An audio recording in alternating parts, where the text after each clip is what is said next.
Today on the Perception in Action podcast, how can we reconcile the findings from the large body of research on focus of attention instructions, which has shown a clear benefit for an external focus over an internal one, and the findings from differential learning studies, which frequently employ internal instructions? So it's time for a call to action. Hi, this is Rob Gray from Arizona State University. I've been on a now over 25-year journey as a researcher, professor, and high-performance consultant to understand how we acquire and adapt our perceptual motor skills. Welcome to the Perception in Action podcast, where I discuss how psychological research can be applied to improving performance, accelerating skill acquisition, and designing technologies. Before we get to today's topic, I want to tell you about my new book. Yes, I've written a new book on skill acquisition called How We Learn to Move, a revolution in the way we coach and practice sports skills. It covers the ecological approach to skill from different angles, including practice design, the CLA, coaching, youth sports, designing technology, injury prevention, and using analytics. So I hope you will consider giving it a read. You can find the book on Amazon or by going to perceptionaction.com/book. Now on to the show. Hi, everyone. This is Rob Gray from the Perception Action podcast and ASU, back with another article review. In this one, I want to look at an issue I first discussed back in episode 321. That is the apparent inconsistency between the findings from the body of research looking at differential learning and the body of research looking at the focus of attention effects. So what do I mean here? So there's a long history of research by Gabby Wolf and colleagues and a lot of other people, including myself, which has compared and contrasted internal versus external focus of attention instructions.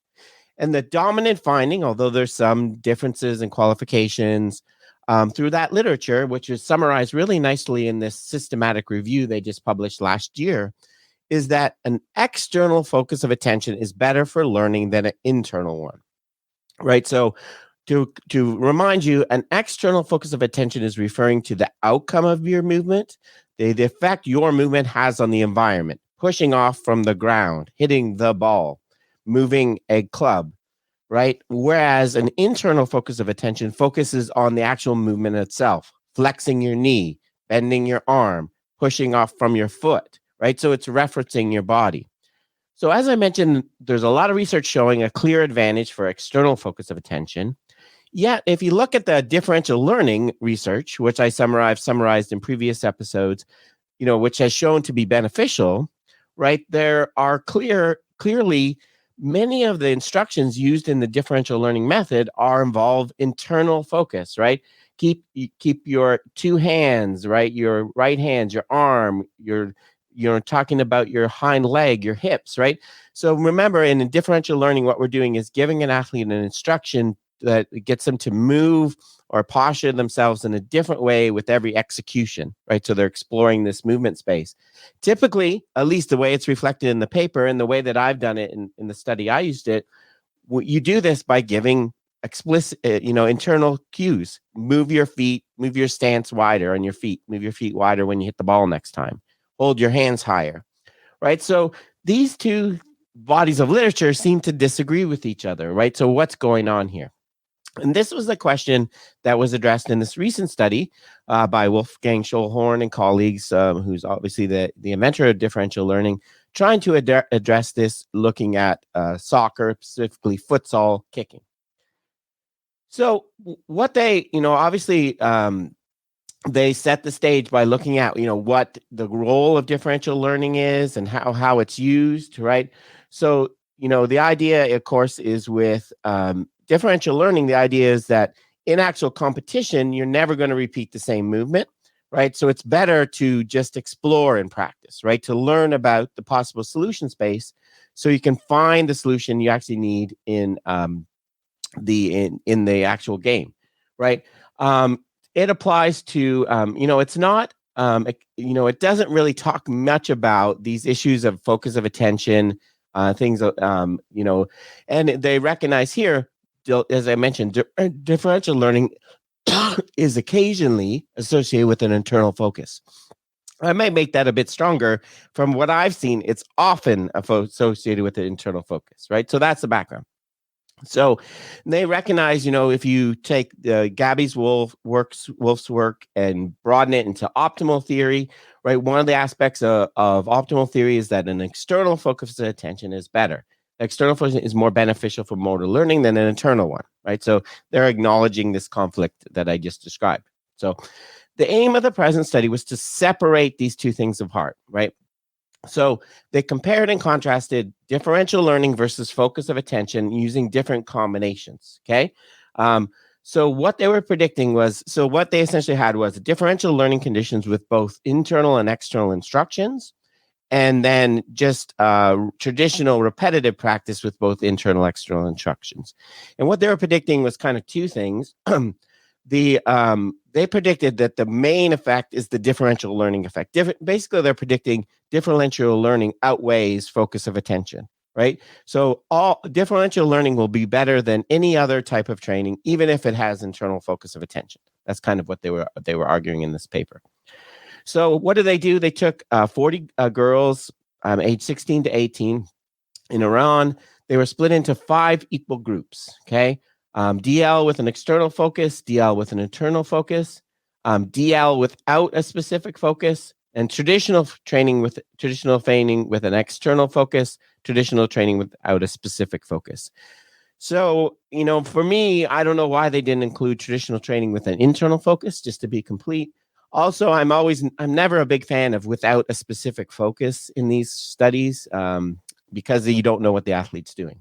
But anyway, numbers are a little small. The N's 8 per condition, but it is a nice overall pretty good design comparing, at least, they're teasing these things apart, I think is a great idea. Okay. They use a pre-test, post-test design.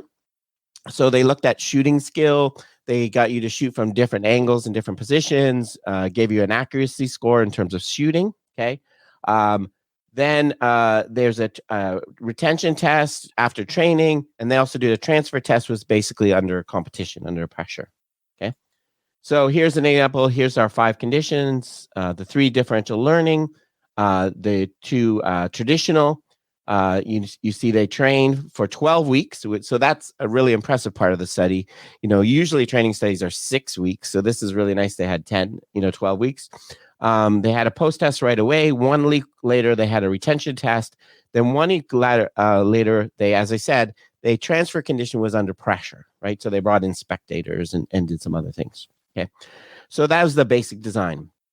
The differential learning conditions, the things that were varied, right? And they use the traditional, we're practicing doing shooting here, the standing position, how your hand position, how you move, your plant foot, your shoot direction, velocity, what your eyes are doing, both eyes closed, open, foot position, and so on. So they have very typical differential learning. Again, remember what we're going to do is pick from these randomly to try to get you to move a different way on every single execution. That's the whole idea of differential learning, right? Random fluctuations in movement, right? Not pushing you to any particular correct movement, getting you to explore and try a whole bunch of different things, okay? And you can see muscle tensed, relaxed, so lots of different conditions. Okay, let's get into the specifics of the 5 groups, right? And this is where I have a little bit of an issue with this paper and makes it unclear, okay? So the differential learning external focus group, first they received verbal instructions for the movement to be executed according to the combinations from the table, and then they received an instruction for an external focus, okay, where they had to focus on the target. So what they were told, for example, is shoot the ball with the middle of your foot while focusing on the upper left corner of the goal, okay? To me, that is questionable whether that's truly an external focus of the attention instruction. It's a long instruction where the first half is an internal focus, right? The second half is external, right? So when you tell people to shoot the ball with the middle of their foot, that's an internal focus of attention instruction that's going to get them to focus on the middle of their foot while focusing on the upper left corner of the goal. I guess, it's hard to predict what would happen. I'm guessing they're going to focus on the inner portion of their foot and then focus on the goal, right? So it's a little bit, for me, a messy intervention, right? It's mixing both the internal instruction, reference to your body, with an immediate external I don't know if that's a truly external focus of attention instruction for me. In a traditional focus of attention study, all you would say was, I want you to kick the ball while focusing on the upper left corner of the goal, right? One way you could think of it, one of the proposed advantages why external is better, focus of it, is it allows for self-organization. It allows you to do what you want, right? If I'm telling you have to kick the middle ball in the middle of your foot, I'm not really allowing for self-organization now, am I? So to me, that's kind of messy, but that's what they did. The internal focus of attention group, the same here, a basic thing, shoot the ball with your middle of your foot. So the same first half of the second, and then focusing on the moment the foot hits the ball, right? So in some ways, they're telling you what to do and then what to do during. But again, I think it's not a very clean distinction for me, right? The control group, the only instructions they were given was shoot the ball with the middle of the foot. That the authors are calling that without a specific focus. That's clearly an internal focus of intention instruction, right? Shoot the ball with your middle of your foot is an internal focus of attention instruction that would be used. So this is another internal condition, a bit more clean one than that one, but for me, it's another internal. The other two they received demonstration, okay, and they were asked to follow, given very specific instructions about how to shoot. External, again, the external focus attention instructions were shoot the ball with the toes and focusing on the left corner of the goal. Again, it has reference to the body, an internal focus in the instruction, right? Admittedly, it's the first part, but to me, it's still kind of questionable. Shoot at the goal with your toes. This again is not a unspecified focus. It's an internal focus, right? So it's hard to exactly interpret the results of these studies because I don't think the focus of attention manipulations are very clean, right? But the important point is these were given very specific instructions about planting your foot, shooting, so traditional prescriptive instruction. Okay, that's all the caveats gone out. Well, what did they actually find? So these are the scores for the different conditions. Pre-test, everyone's the same. Good. That's what you want. Post-test, right? The highest acquisition rates, okay, were achieved in the differential learning groups, okay? So differential learning group was always better than the traditional training, no matter what the instruction, right?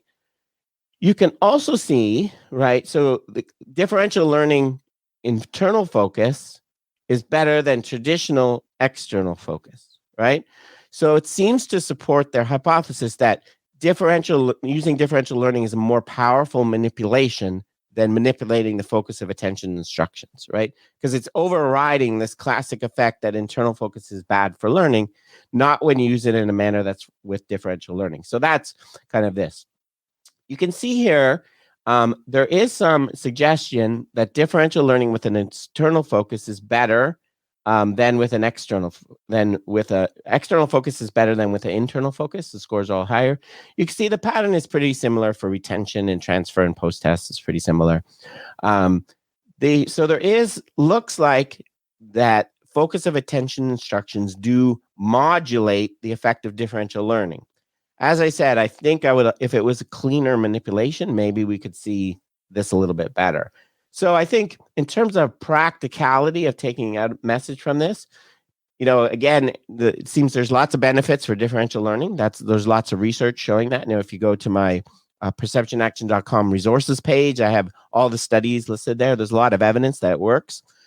I think the practical message would be here is that any of your instructions that you're using in your differential learning conditions, if you can somehow change the wording to make them external, right?